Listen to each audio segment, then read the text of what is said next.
kukupatia nguvu. Emission yako kipindi kipendelefu, emission ya Wakristo wote, emission ya watumishi wa Mungu wote, emission ya watoto wa Mungu wote, emission ambao ni sheti kila mtu aisikie, uwe Mkristo, uwe mpagani, uwe mtoto wa Mungu, uwe nani, una haki ya kuisikia, ni kwa ajili yako. Ikiwa uko katika njia mbaya, ni kwa ajili ya kutenga na njia mbaya. Ikiwa uko katika njia nzuri, ni kwa ajili ya kukustahimilisha katika njia nzuri. Ikiwa uko kwenye njia mbaya, ni ili ugeuke. Na ikiwa umesimama pasipo kufanya chochote, uchague kufanya kizuri. Basi iko emission Mlipuko wa Mwisho yenye naletewa na Evangeliste Moise Kavutanga toka Ministère Celestial de Vision. Kwa maana Mungu iko na kitu anatenda katika mji wa Bunia, sio kwa ajili ya mtu mmoja tu, sio kwa ajili ya mimi tu ama mwingine tu, ila ni kwa ajili ya kila mtu atakaye itika ujumbe wa Mungu na neno la Mungu juu ya maisha yake. Basi ndugu mpendwa, katika siku ya leo hatuna maneno mengi. Neno ambalo Mungu ametutayarishia tulizungumzie, bila shaka tunakwenda kuligusia, tunakwenda kulizungumzia. Naamini ya kwamba utabarikiwa. Mada yetu ya leo inasema hivi: maombi yana mpaka wake na kutii ina mpaka wake. Ama tunaweza sema kwa namna nyingine ya kwamba maombi ina kazi yake na kutii ina kazi yake. Teme yetu iko très facile. Si wenyewe tunajua maombi ni nini. Maombi kwetu sisi wa Kristo inamaanisha kuzungumza na Baba Mungu, kumwambia nini unataka, kumuuliza swali gani na kusumbua, unamuuliza. Maombi inalenga jibu. Kila ombi iliyo katika ulimwengu inalenga jibu. Ombi ama ulizo inahitaji jibu. Ombi linahitaji kujibiwa ya ile ombi. Ombi isipojibiwa itabaki ombi. Ombi kijibiwa inageuka kuwa ushuhuda. Ndugu mpendwa, wewe una maombi mingi, wewe una mahitaji mingi, leo utabarikiwa. Mbele ya kwanza kila kitu tuende kumshukuru Mungu. Tunakushukuru Bwana Mungu wa majeshi, Mungu sishindwa lolote. Atazama Mungu uliyeleta uamsho katika Afrika. Ukachagua mtumishi wako Kipilo wa Kipoyo. Ukawachagua watumishi wako wengi katika Kongo kwa ajili ya uamsho wa kiroho. Angalia katika saa ya mwisho, mnyama anapenda ajitukuze kwa njia zote zile apate kuwapoteza watu. Tunajua ya kwamba ulimwengu wa mashetani pia imesimama dhidi ya Kongo, sababu katika Kongo pamezaliwa kitu kipya. Katika Kongo umeweka huduma ambayo ni yako wewe Mungu kwa ajili ya ukombozi wa ulimwengu mzima, kuleta uamsho. Ndio maana mission ya Mlipuko wa Mwisho ni mission inayotetemekisha kuzimu. Maadui zote wa kuzimuni wanaogopa. Wachawi wote wanaogopa na yeye mission. Waovu wote wanashangilia wanapoona kazi yako kwa muda huu, wakati watoto wako wanakuwa katika confusion.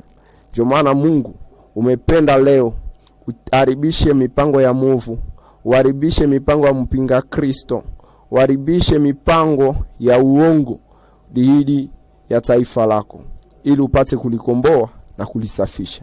Emission Mlipuko wa Mwisho, acha iwe baraka na ufungulivu kwa ajili ya mpendwa msikilizaji huu, kwa jina la Yesu Kristo, amen. Ndugu mpendwa, gizi nimetoka kusema ya kwamba mada yetu haitaongelea mambo mengi. Mada yetu iko wazi sana. Ni mada inayosema ya kwamba maombi yana mpaka wake. Maombi yakiwa na mpaka wake, na matendo yana mpaka wake. Imani ina mpaka wake, na matendo ina mpaka wake. Maombi ambayo Mungu anaijua ni maombi ya imani. Pale ambapo kuko maombi alisi shete pawe imani.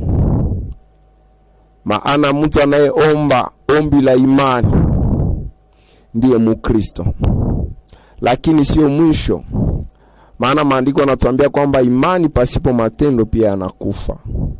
Ndio maana leo tuko napenda Mkristo mpendwa wa mji wa Bunia upate ekilibre kati ya vitu biwili. Na mbele ya kila kitu wanje tayarisha jibu kwa swali ambao leo emission yetu itatrete. Tutakupatia namba, utaleta wazo yako. Swali ambao leo tutatrete katika hii teme yetu ya kusema ki maombi iko na mpaka yake na matendo iko na mpaka yake. Tuko na question kwa ajili ya basikilizaji wetu batukufu, bapendwa, batumishi ya Mungu, bajakazi munatufata, watu wengi wasiokosa kutufata, wana memba wote wa Sereshe, wengine wa Kristo, kusepake wapi, kuseka, kukatolike, sepake penele kinda, wengine wote karismatike, batu mingi batufata kwa emission. Tunasema hivi, mutayarishe majibu zenu. Hii emission ni emission kwa ajili ya auditere yote. Kila mtu mwana tusikiaka iko na haki ya kuleta wazo, ya kuleta swali. Basi swali yetu hii kama kuna swali utauliza, lakini mimi nina na swali. Swali yetu hii ya leo tunauliza hivi: je, maombi ni suluhisho kwa kila kitu? Iko question iko simple. Na kama iko suluhisho kwa kila kitu, je, kuna vitu ambavyo umeomba na haujapewa bado? Vitu mbili. Unatuambia useme eske maombi iko solution ku probleme zote? Yaani maombi ya imani iko na solution ku probleme zote? Utakapo tupatia jibu ya kwamba ombi bina ni suluhisho ya kwa shida zote au hapana sio suluhisho kwa shida zote, utatuambia sasa kama katika maisha yako uko na maombi fulani fulani ambazo bado hazijajibiwa. Utatuambia mimi niko na ombi kweli yenye hayajibiwa. Yaani kama utatuambia kwamba ombi ni suluhisho kwa kila shida, utatuambia sawa, ombi ni suluhisho kwa kila shida, lakini baadaye pia utatuambia unasema no, katika haya yote mimi pia niko na nini, niko na ombi fulani, niko na ombi mbalimbali, niko na ombi karibu 5, niko na ombi mingi ambazo bado hazijajibiwa. Alafu tutajua pole pole pamoja kwa nini hazijibiwa. Numero yetu iko 082 81 36 624. RTL iko 09 93 39 29 55. Basi ndugu mpendwa, kisi tulitoka kuambia tutamusi DJ atupatie kibao kidogo, tupate kunywa maji kidogo, tuendelee na emission.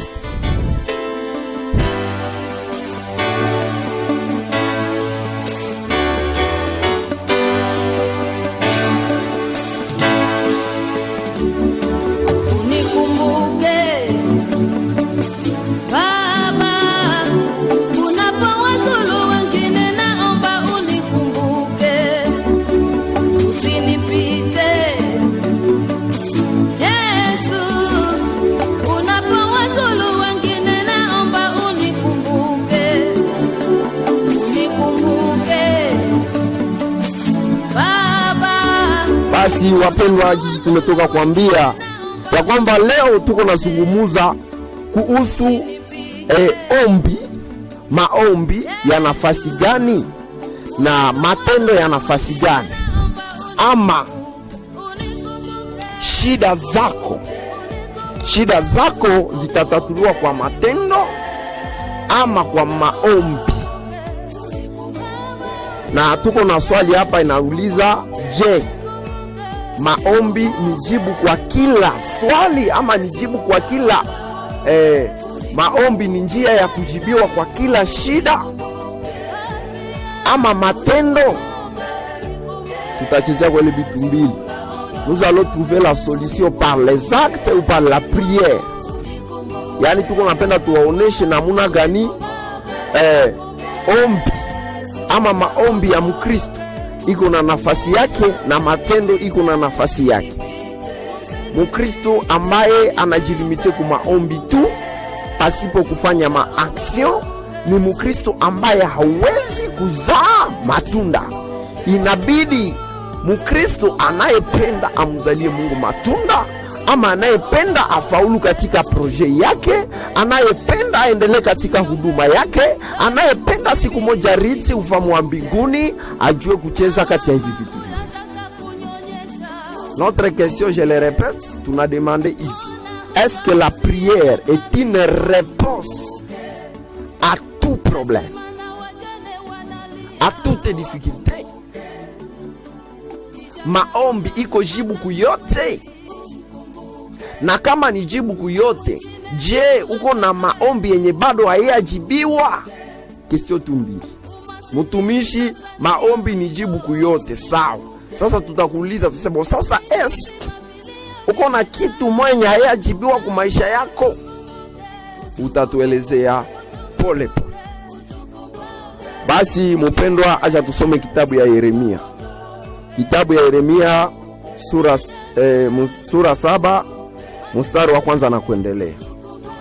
Neno lililokuja kwa Yeremia kutoka kwa Bwana kusema: simama kwa mlango wa nyumba ya Bwana, ukatangaze hapa neno hili ukisema, sikilizeni neno la Bwana ninyi Yuda wote munaoingia katika milango hii ili kuabudu Bwana.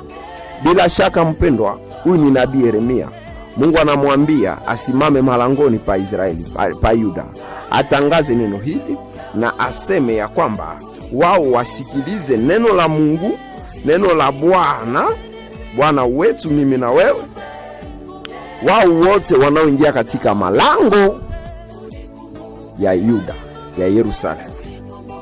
Ndugu mpendwa, kuna malango ambazo tumezingilia. Tumeingilia malango ya mahekalu, tumeingilia malango mingi sana. Katika hayo malango tuna maombi ambazo tunapeleka katika hayo malango. Tuna shida ambazo tunapenda zitatuliwe. Kuna aina nyingi ya malango. Kuna mlango ambao unaoingiliaka ili uende pata uponyaji. Hapa ni mlango wa hospitali. Kuna malango mbalimbali, wengine ni malango yanayozaraulika lakini yana faida kubwa. Kuna mlango ya choo. Unaingiliaka mlango ya choo, uko na objective, uko na haja fulani, uko napenda ujisaidie kwa namna nyingine ama nyingine. Baada ya kutoka, unaingia kwa hiyo mlango, una kitu unachokilenga. Unaingiaka katika mlango wa chumba, una kitu unachokilenga unapoingia kwa mlango wa chumba. Unapotoka katika nyumba yako, unapita pia tena katika mlango. Huo mlango pia una kitu ambacho unakilenga. Labda unakwenda kuwaona wajirani, labda unakwenda kumuona mtu mwingine.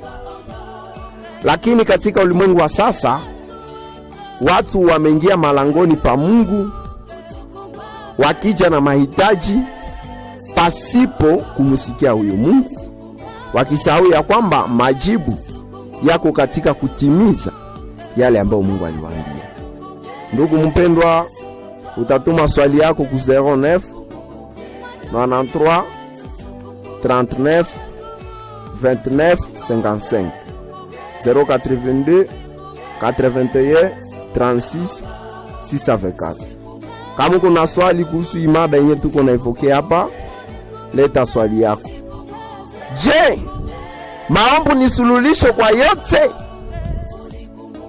Je, mtu anaweza kujibiwa pasipo matendo?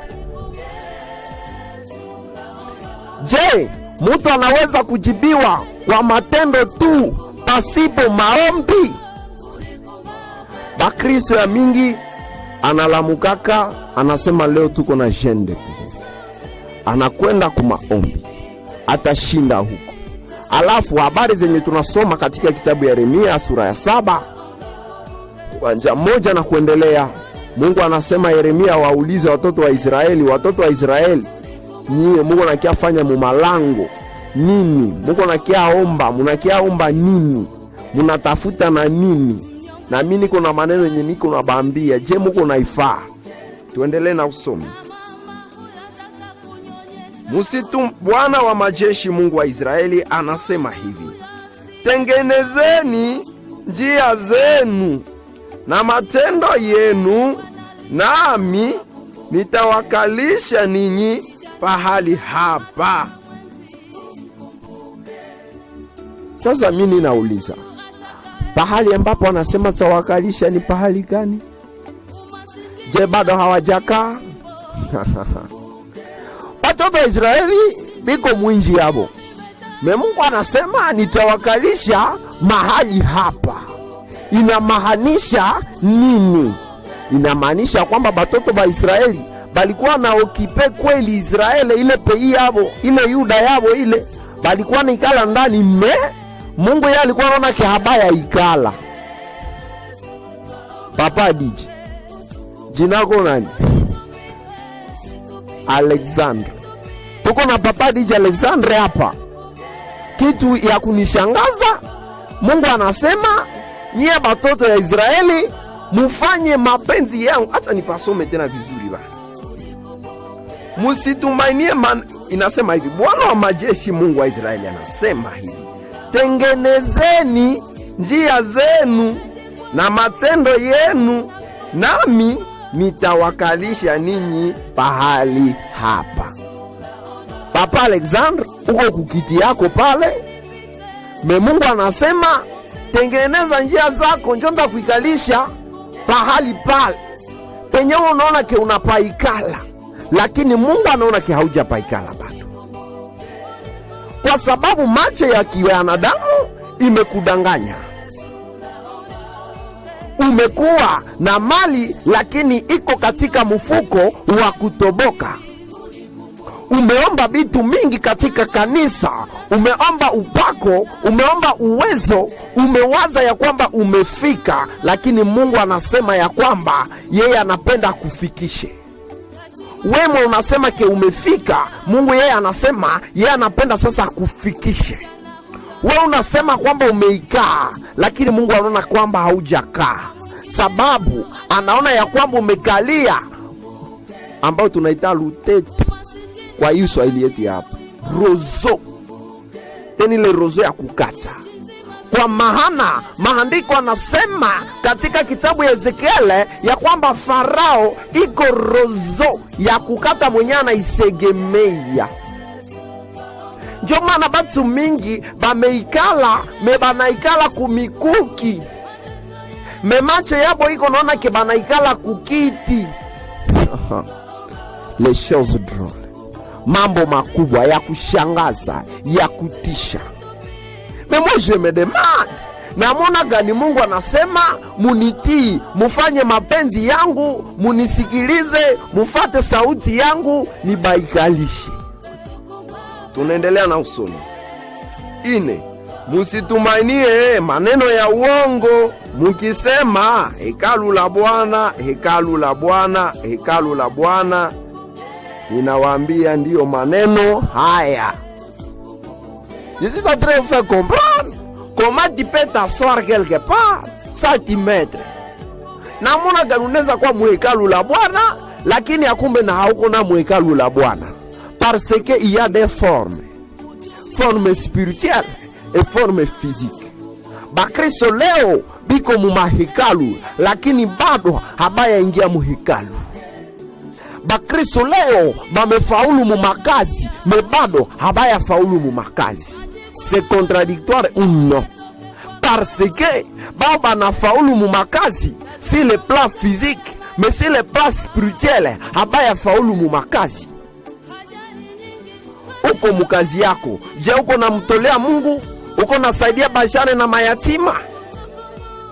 Je mama yako uko na mkumbuka kwenye iko? Sasa ona za makuta yenye uko nayo, Mungu iko naiona mo makuta ama iko naiona mo kisu? Avec l'argent que tu as, inakuletea njo orgueil ama inakuletea kusaidia bengine? Ningana kuonesha combien de fois unaweza kuwa ushaomba Mungu mena haitakuwa solution totale. Tuendelee na usuni. Musitumanie maneno ya uongo mukisema hekalu la Bwana, hekalu la Bwana. Hekalu la Bwana ndio maneno haya. Cela veut dire que maneno yenye Mungu anakuambia, la volonté de Dieu. Maana kama mukitengeneza kabisa njia zenu na matendo yenu, mie Moizi Kavutanga nitengeneze njia zangu na matendo yangu. Frere Alexandre, tengeneza matendo yako na njia zako. Bapastere, mutengeneze matendo yenu na njia zenu. Musiambie watu wasiangalie matendo yenu, bangalie imani ya eklezia. Hapana, maandiko haituambie vile. Inasema na nye mutengeneze. Batu benye abikuwa fundisha bia abafake mubaondoe kukazi. Sababu hatuta unawa bikuwa bapandikiza mademo. Bikuwa bapandikiza mademo. Mtu ambaye asiyefanya yala nayo yasema ni muongo, kwa sababu matendo yanaongeaga kupita maneno. C'est impossible de dire que la femme qui ne faut pas boire de l'alcool alors que tu es gras comme le wadikati. Habiwezekane. C'est pourquoi l'éducation na ile mentalité kama ilitokea kuzimu tunaikemea katika jina la Yesu Kristo. Bale batumishi beba nafungula kinywa baseme musiangalie matendo yetu, mwangalie imani ya eklezia. Baachi haiko langaji ya mbinguni. Siyasoma verse ya kuniambia hivi, menisha soma njo verse ya kuniambia kwamba imitez-moi comme j'imite Christ, soyez mes imitateurs comme je l'ai à Christ. Muniige gizi mimi naiga Kristo. Na maandiko natuambia mkitabu ya Timotheo ukwe mfano. Cela veut dire que tuko naendelea kubambia kwamba masululisho zote hazionekane katika ombi tu. Notre prière doit être accompagnée par nos actes. Notre prière doit être accompagnée par les actes. Wakati uko naomba Mungu akutoshe mu pauvreté, cela veut dire que il faut ufanye maakte za kufanana priere yako. Wakati uko naomba Mungu akutoshe mu bukahaba, il faut ufanye maakte za kufanana ile maombi yako.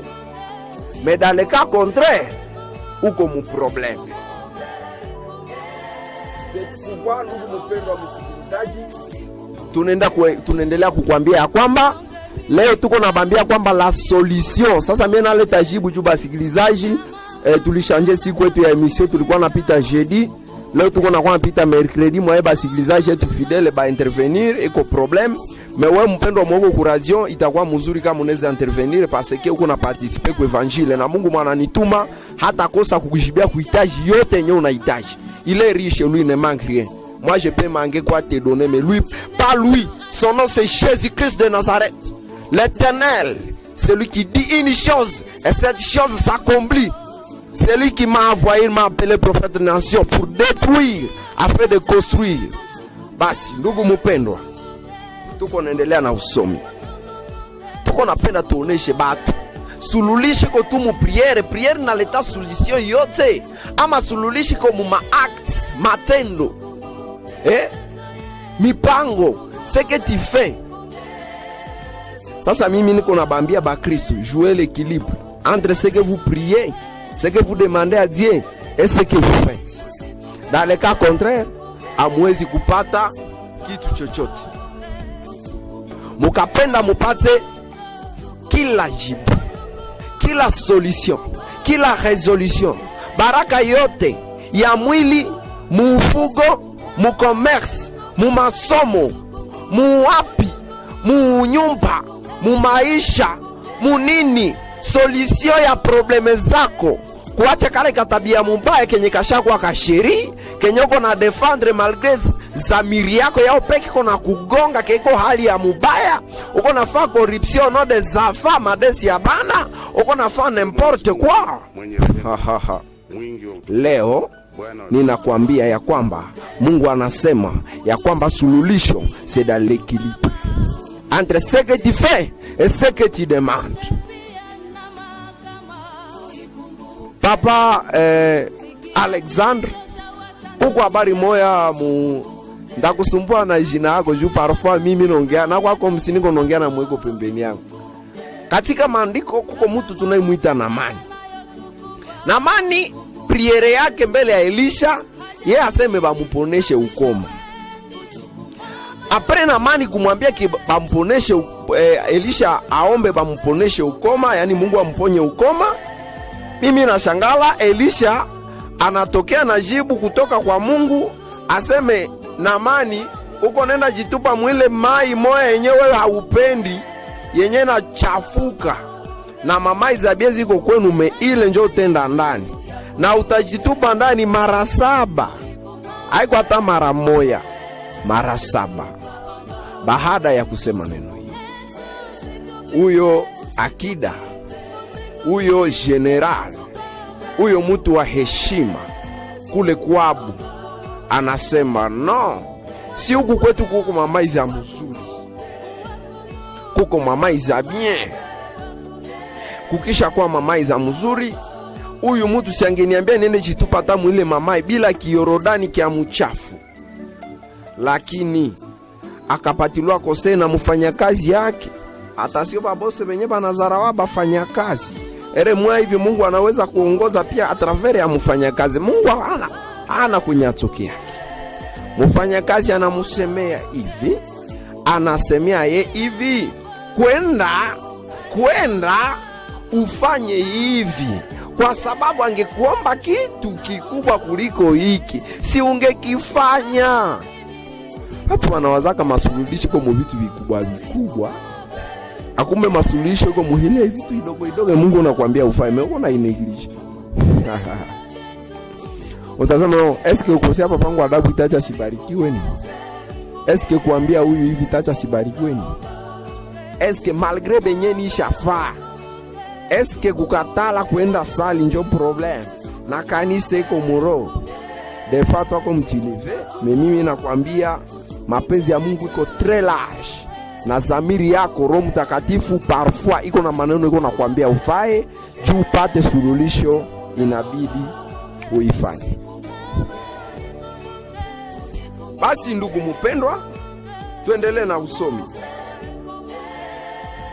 Kama musiponea mgeni wala yatima wala mjane wala kumwanga damu isiyo na kosa pahali hapa, wala kufuata miungu mingine kwa hasara yenu wenyewe, ndipo nitakapo wakalisha ninyi pahali hapa katika inji hii ambayo niliwapa baba zenu tokea zamani hata milele. Uko mukazi, wewe una yake kila kitu iko nenda mzuri. Meakumbe mu monde spirituel kazi yako imeisha. Monde physique kazi ingali, me monde spirituel kazi inaisha. Inaisha jua désobéissance kubinye Mungu iko nakwambia. Me haujaona. Utashangala après quelques jours njo unanja biishu seme mama, njo mimi natumiwa nikwambie hivi leo, kwanja ileo omba rehema. Mke wa pili omba rehema. Pombe omba rehema. Ugovi, conflit enda itrete, mwende maliziana. Deni enda bembelezana, acha kukimbia, mwelezei. Uasherati acha. Kudanganya batoto ya batu acha. Makofi zenye azishake acha. Kumwanga damu haiko tu ile yenye unaona tu ile kumwanga damu iko namu na mingi. Impolitesse iko vile sa kumwanga damu.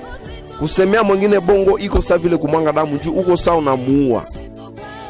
Uko na inventer bongo, uko na imonter de toutes pièces. Acha.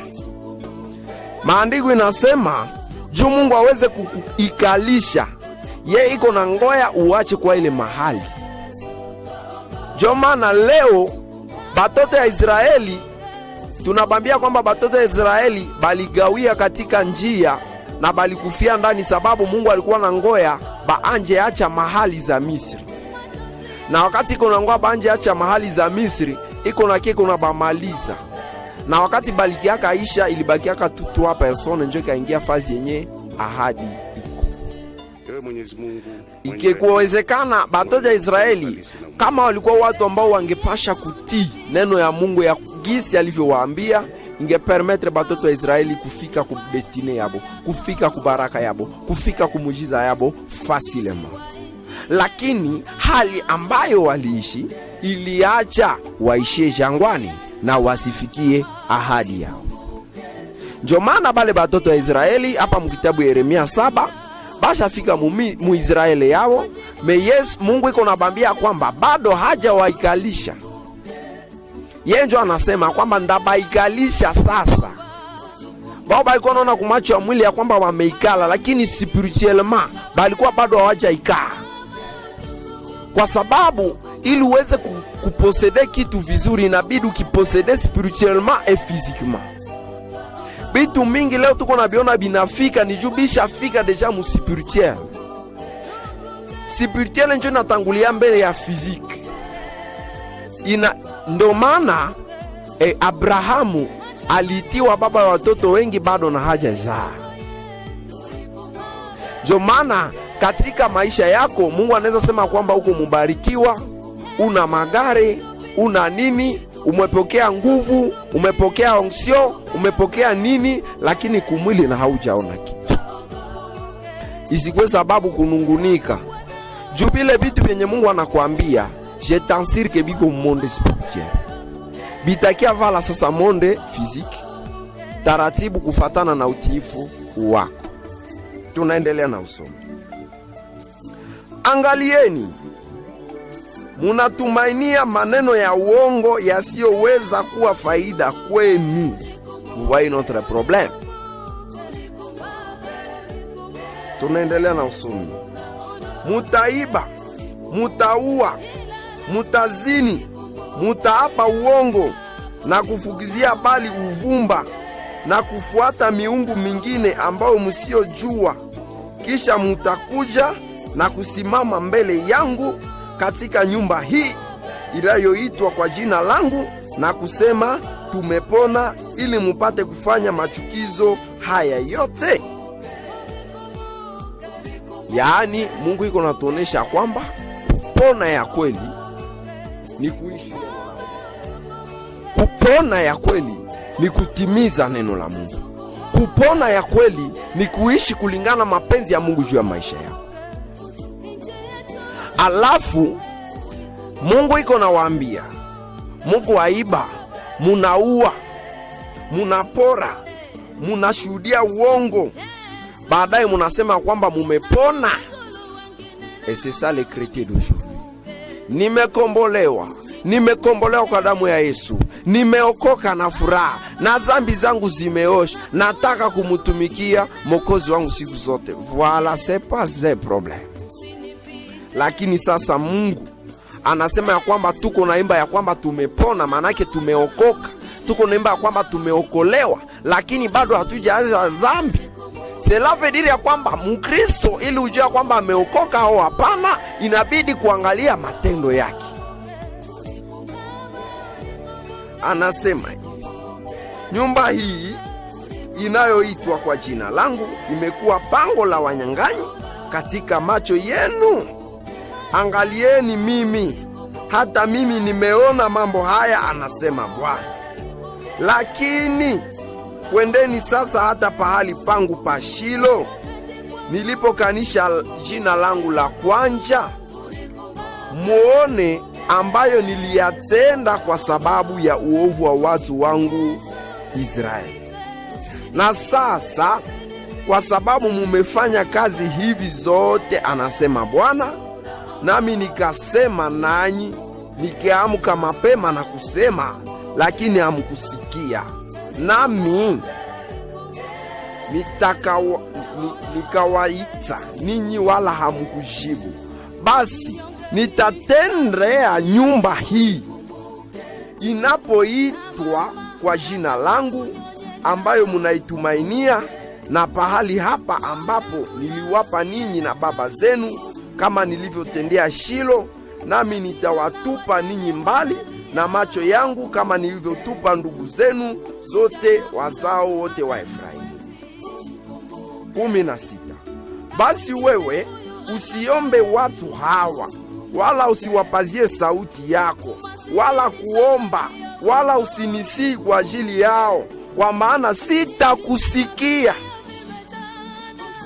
Mama, il y a d'autres problèmes katika maisha yako ambao umejene, umeabudu sana, umesii Mungu sana, umeenda kuba pasteur, umeenda kuba prophet, umeenda kuba bishop, lakini mkitabu ya Yeremia 16 Mungu alimwambia Yeremia asipime kuombea bati ya Israeli, juu hata basikia na hata musikia, hata mulilie je hata musikia. Kwa sababu le problème haikukuwa la prière, sababu Dieu était même au courant ya vyote vilifanyika, na hata kama anamusi, kama hawasikie na hawatende vizuri, haitaleta mwangaza na sululisho. Ndio maana Mungu alimwambia Sauli ya kwamba kutii ni bora kuliko kutoa zabihu, kutii ni bora kuliko kuombaomba. Katika kuomba unaweza kupewa neema, lakini acha nikwambie ya kwamba pia katika kuomba pasipo kutii unaweza kukatala kujibiwa. C'est pourquoi moi je viens apprendre aux chrétiens bayue kuomba, na apare kuomba bajue pia kufanya matendo mema. Atuta apprendre watu seulement la grâce, par grâce, par grâce, par grâce, par la foi, par la foi. Non, c'est pas un problème. La grâce a sa place, la foi a sa place, mais aussi les actes ont leur place. Kwa maana maandiko wanasema bananiamini kwa midomo lakini wananikataa kwa matendo. Cela veut dire que il faut bienye tuko nakiri, bienye tuko nafundisha ni sherti tubiishi. Ndugu mpendwa, wakati yetu na yoyoma sana, tuko najiandaa tutoke mu studio. Sijue pale kama yako nafika ngapi pale friend. Tuko na kwenda kushite. Ndugu mpendwa, emission inapita kila mercredi. Iko emission yenye tuko na muyasa des équilibres, kwa sababu siku yenye tuko apiti ilikuwa jeudi usiku, ba auditeur yetu mingi basha kosekana. Tuko napenda tusaidiane pamoja na Mungu, tukue na nyakati mbili, hii ya mchana na ile ya usiku. Basi neno ya Mungu kwetu leo ilikuwa hivi: sululisho yako iko katika maombi ama katika matendo yako? Tumegundua ya kwamba sululisho yako iko katika maombi na katika pia matendo. Kama umeomba Mungu akufanye grand commerçant, haiko problem, mais inabidi uangalie hali yenyewe kuna jere makuta yako. Kama umeomba Mungu akupatie onction, haiko problem, mais il faut ujue namuna gani banapataka onction. Kama umeomba Mungu akupatie unyumba, haiko problem, me ujue namuna gani musika mwenye anastahili kwenda mumbu nyumba anajikoportiaka. Kama umeomba Mungu akufanye mama mwenye anaweza kumetrize batoto yake, haiko problem, me ifo ujiulize namuna gani usi mama mwanapenda metrize nyumba yake naye anakuaga. Na kama umeomba Mungu akufikishe sijue wapi, inabidi uangalie namuna gani kupita mwa ile maitape zote. Niko evangelist na niko nabii, lakini leo kama nimekuwa hapa ni kwa sababu ilikuwa mapenzi ya Mungu.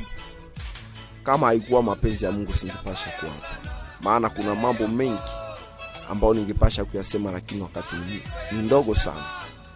Kuna ushuhuda mwingi, kuna miujiza mingi, kuna maneno mengi, kuna mambo mengi, lakini kama hatutaonana kwa radio, unaweza kuniita kila wakati kama uko na hitaji ya maombi, kama uko na hitaji ya jibu ama mafasirio zaidi kuhusu jambo fulani. Namba yangu unaweza kuandika, na uwe msikilizaji mwaminifu wa kipindi emission Muripuko wa Mwisho, sababu ni kipindi kia wote. Namba yangu iko 082 81 36 624 082 81 36 624. Tele iko 09 93 39 29 55. Mungu akubariki na tutamaliza na maombi. Bwana Mungu wa majeshi, naomba umusikilizaji umubariki. Laana yote yenye banaweka juu yake kutoka kufamii, laana yote banaweka juu yake kote kukazi kwa anatumikaka, bifungo yote banaweka juu yake na bikata kwa jina la Yesu Kristo. Mpendwa, angalia Baba.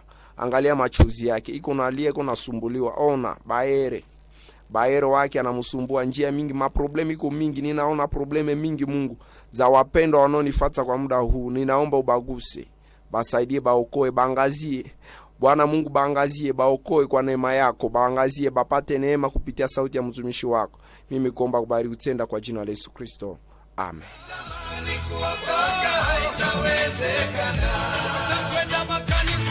Utalitafuta neno hautaliona, utatamani sana, utatamani kuokoka. Kukupatia nguvu emission yako, kipindi kipendelefu, emission ya Wakristo wote, emission ya watumishi wa Mungu wote, emission ya watoto wa Mungu wote, emission ambao ni sheti kila mtu aisikie, uwe Mkristo, uwe mpagani, uwe mtoto wa Mungu, uwe nani, una haki ya kuisikia. Ni kwa ajili yako. Ikiwa uko katika njia mbaya, ni kwa ajili ya kutenga na njia mbaya.